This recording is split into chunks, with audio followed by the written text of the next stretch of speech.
एक और बड़ी खबर है, जल संसाधन विभाग में खुलेगा अटकी भर्तियों का रास्ता। दरअसल विभाग में लंबित भर्तियों के मामले जल्द सुलझाने के निर्देश दिए गए हैं। स्टाफ सिलेक्शन बोर्ड या आरपीएससी में जहां भी अटकी हैं उन्हें दिखवाएं। मुख्य सचिव ने डब्ल्यूआरजी अधिकारियों को दिए हैं निर्देश। सीएस ने डब्ल्यूआरजी अधिकारियों की बैठक ली।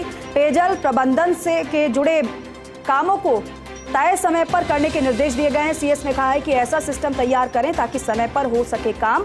प्रोजेक्ट जो लेट हो रहे हैं उनकी लगातार मॉनिटरिंग की जाए और इंटर स्टेट इशू को महत्व दिया जाए ताकि रिजल्ट आ सके। 100 दिवसीय कार्य योजना के सभी काम समयबद्ध तरीके से करने के निर्देश दिए गए हैं सीएस की तरफ से। विनोद सिंह चौहान हमारे सहयोगी जुड़ रहे हैं। विनोद, जो जल संसाधन विभाग में अटकी भर्तियों का रास्ता खुलने की बात सामने आ रही है, पूरी जानकारी दीजिएगा। क्या तैयारी है, किस तरीके से सीएस की तरफ से मॉनिटरिंग की जा रही है, क्या निर्देशित वो कर रहे हैं?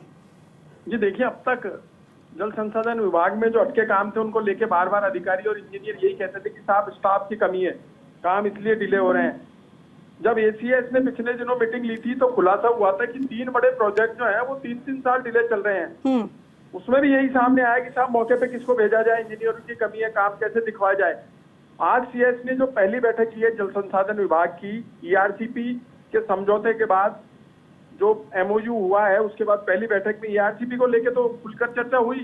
साथ ही भर्तियों को लेकर ये कहा गया है कि जहां भी भर्तियां अटकी हैं, लंबित है, उन्हें दिखवाया जाए, भर्तियों का रास्ता खोला जाए ताकि यहाँ स्टाफ की कमी नहीं रहे। उन्होंने साफ तौर पर निर्देश दिए हैं कि स्टाफ का बहाना बनाकर किसी भी काम को लेट नहीं किया जाएगा, समयबद्ध तरीके से काम होने चाहिए। आप रोड मैप बनाएं, ऐसा मैकेनिज्म तैयार करें ताकि समय पे काम हो। उन्होंने साफ तौर पर कहा कि जो डिले चल रहे हैं प्रोजेक्ट उनको तो समय पे करना ही है। जो नए प्रोजेक्ट आपने हाथ में लिए हैं, जो 25 और 26 या 27 में पूरे होने हैं, वो भी लेट नहीं होने चाहिए। उन्होंने साफ तौर पर कहा कि अब लेट किसी भी रूप में बर्दाश्त नहीं किया जाएगा, नहीं तो अधिकारियों पर कार्रवाई होगी। उन्होंने कई प्रोजेक्ट को लेकर और तमाम चीजों को लेकर कहा। इंटर स्टेट को लेकर उन्होंने कहा कि जिस तरीके से ईआरसीपी का रास्ता खुला है वैसे ही शेखावाटी के लिए ताजेवाला पर काम शुरू होना चाहिए। दिल्ली में लगातार बैठकें हो रही हैं, आप हरियाणा से बातचीत करें, यह मसला जल्द सुलझना चाहिए कि 13 जिलों को जब पानी मिल जाएगा उसी बीच ताजेवाला की स्थिति भी क्लियर हो जाए तो शेखावाटी को पानी मिले। उन्होंने पेयजल प्रबंधन को लेकर के नया रोड मैप तैयार करने की बात कही। उन्होंने साफ तौर पर यह भी कहा कि राजस्थान में पानी की कोई कमी नहीं है, लेकिन इच्छा शक्ति होनी चाहिए, सबको पानी मिलना चाहिए।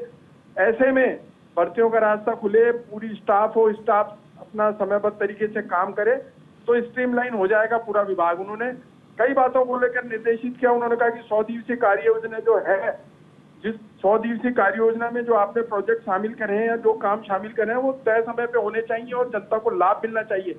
एक भी काम डिले नहीं होना चाहिए। संकल्प पत्र में 12 जो बड़े बिंदु हैं जिनको लेकर के सरकार ने जल संसाधन विभाग की 12 बिंदुओं को शामिल कराया, ये प्रमुख प्राथमिकता है क्योंकि जनता इंतजार कर रही है कि संकल्प पत्र में शामिल किए गए सभी विभागों के काम तय समय पर हो और लाभ मिल पाए। तो इन सब चीजों को लेकर के ताकीद किया कि आज की जो बैठक है वो बहुत महत्वपूर्ण है। इसका रिव्यू 1 या 2 महीने बाद फिर से करूंगा। उससे पहले जो मैंने काम बताए हैं वो पूरे हो जाने चाहिए और एक नया मैकेनिज्म तैयार होना चाहिए ताकि समयबद्ध तरीके से काम किए जा सके। ठीक है विनोद, बहुत शुक्रिया पूरी जानकारी के लिए।